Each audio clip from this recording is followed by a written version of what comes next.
தினமலர் நாளிதழின் 75வது ஆண்டு தொடக்கத்தையொட்டி தினமலர் நாளிதழின் படைப்பாளர்களுக்கும் படிப்பாளர்களுக்கும் என் மனப்பூர்வமான வாழ்த்துக்களை காணிக்கையாக்குவதில் பெருமகிழ்ச்சி அடைகிறேன்.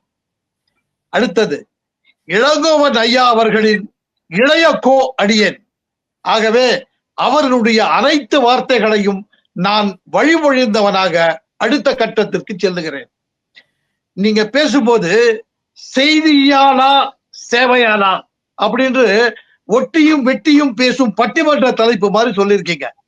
என்னுடைய விளக்கம் என்னன்னா, தினமலரின் ஒவ்வொரு செய்தியுமே ஒரு சேவை. ஏன்னா ஒரு செய்தியை வெளியிடும் போது ராமசுப்பையர் எங்களுக்கு காட்டிய வழி என்னன்னா, உன்னுடைய ஒரு செய்தி குறைஞ்சபட்சம் ஒரு 10 பேருக்காவது பிரயோஜனப்படணும், அப்பதான் அது செய்தி, இல்லைன்னா அது செய்தியே இல்லை அப்படிம்பார். ஆக ஒரு செய்தி ஒவ்வொன்றும் ஒரு சேவை உணர்வோடு, இதன் மூலமாக அரசினுடைய கவனம் ஈர்க்கப்பட்டு நல்லது நடத்த வேண்டும் என்ற உணர்வோடு வெளியிடப்படுகிறது. ஆகவே தினமலருடைய ஒவ்வொரு செய்தியுமே சேவையின் உணர்வோடு செய்யப்படுவது அப்படின்னு கருதலாம். இதுக்கு ஒரு சின்ன உதாரணம் சொல்றேன். சென்னையில கோட்டூர்புரம் என்று ஒரு பகுதி இருக்கு. அது அந்த காலத்துல ஒரு தீவு மாதிரி இருந்தது. அந்த தீவை பற்றி எழுத சொல்லி எனக்கு உத்தரவு. நான் அதை ஒரு முழு பக்க அளவுல எழுதுறோம்.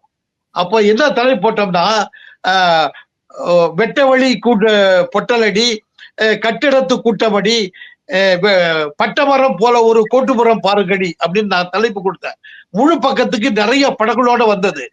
என்ன ஆச்சுன்னா, நீங்க நந்தனத்துல இருந்து கோட்டூர்புரத்துக்கு நடந்து போனா 3 நிமிஷம் தான் ஆகும்.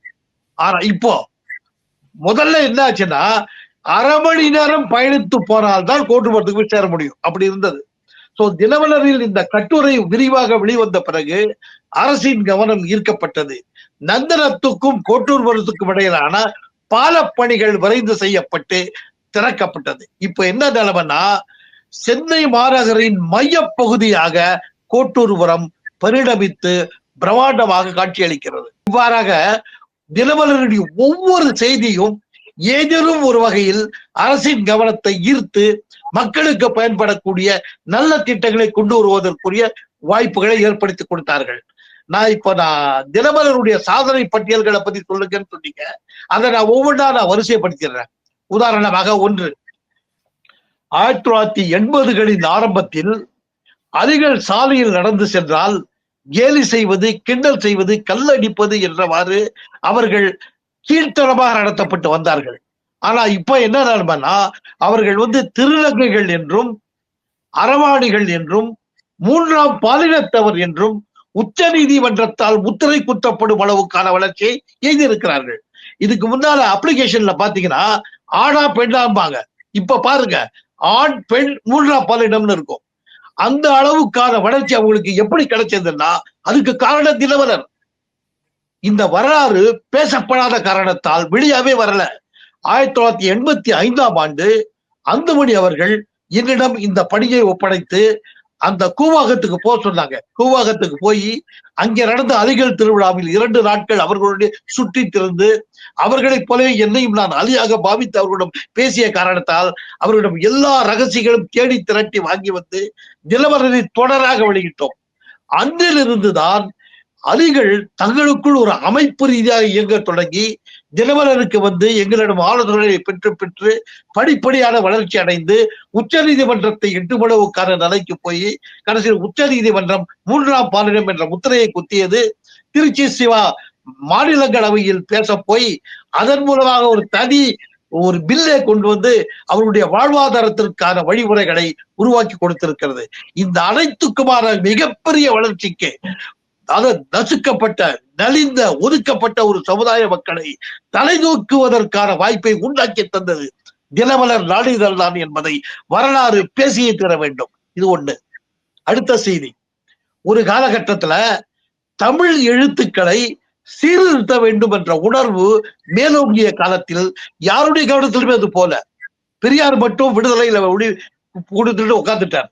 அப்போ நம்ம தினமலரின் ஆசிரியராக இருந்த முனைவர் இரா கிருஷ்ணமூர்த்தி அவர்கள் இதில் ஆய்வு செஞ்சு 1977ஆம் ஆண்டு இந்த எழுத்து சீர்திருத்தத்தை திருச்சியினுடைய தினமலர் பதிப்பில் வெளியிட்டார். எல்லாரும் எச்சரிச்சாங்க, இப்படி எல்லாம் விஷப்பரீட்சை பண்ணாதீங்க, பத்திரிகை குலைந்து விடும், சர்க்குலேஷன் அடிபட்டு விடும் பயமுறுத்தினாங்க. நிச்சயமாக அமல்படுத்துவேன், வெற்றி பெற்றே காட்டுவேன் என்று அவர் துணிந்து அமல்படுத்தினார். அது பிரம்மாண்டமான வெற்றியை பெற்றது. அதுக்கு பிறகுதான், அதுக்கு அடுத்த ஆண்டு பெரியார் நூற்றாண்டை ஒட்டி எம்ஜிஆர் ஒரு திட்டத்தை கொண்டு வந்து ஒரு சட்டத்தை போட்டு எழுத்து சீர்திருத்தம் கட்டாயம் என்று சொன்னார். அதற்கு பிறகுதான் எல்லாரும் கொண்டு வந்தாங்க.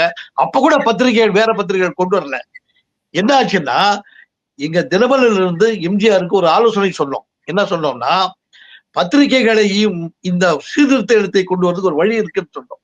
என்னன்னு கேட்டாரு, எழுத்து சீர்திருத்தத்தை அமல்படுத்துகின்ற பத்திரிகைகளுக்குத்தான் அரசு விளம்பரம்னு அனௌன்ஸ் பண்ணாரு. உடனே எல்லா பத்திரிகைகளும் அமல்படுத்திருச்சு.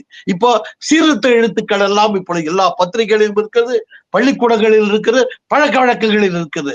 இந்த பிரம்மாண்டமான எழுத்து மாறுபாட்டிற்கு அடித்தளமிட்டு ஆணித்தரமாக அமல்படுத்துவதற்கு ஒத்துழைப்பு வழங்கியது தினமலர் நாளிதழ் என்ற வரலாற்று முத்திரையை நாம் நினைவில் கொண்டு இருக்க வேண்டும்.